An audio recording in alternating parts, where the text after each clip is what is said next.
My name is Marcus Cumberbatch, and I am a senior clinical lecturer at the University of Sheffield and a consultant urologist specialising in kidney, prostate, testicular and bladder cancers.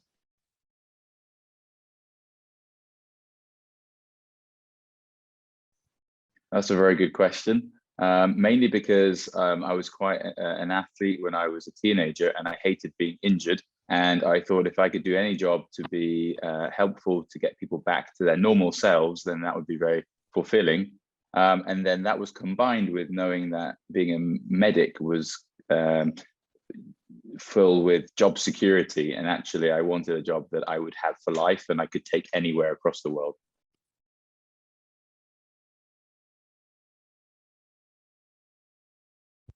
It's another great question. The biggest reason was that I met a number of urologists as a trainee and I always got on well with them, found them very nice, amiable people with a lot going for them. The second reason was that I had a family history of some of the urological conditions such as prostate cancer, so I had a vested interest. And the third reason was the use of technology, novel techniques, robots, lasers, as well as traditional operations and treatments. And I thought that variety would give me a lot of scope for the future.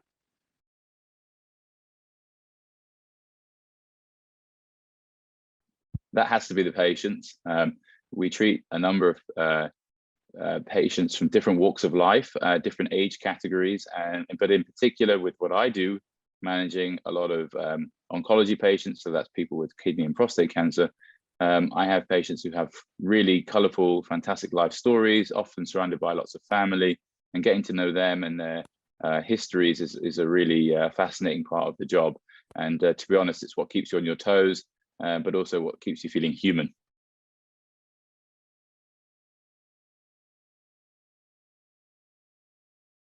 I think they value the time that I give to them and the concentration and the effort.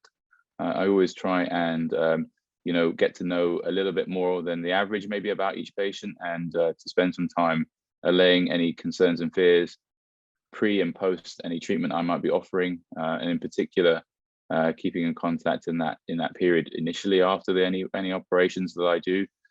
So I think they like that. I also think they like the fact that I am a normal person, a normal guy. They feel they can get an honest answer, straight talking conversation. But also I think they appreciate the background I have, both in research and having worked in places like Australia at the front edge, leading edge of surgery. And so they appreciate the craft.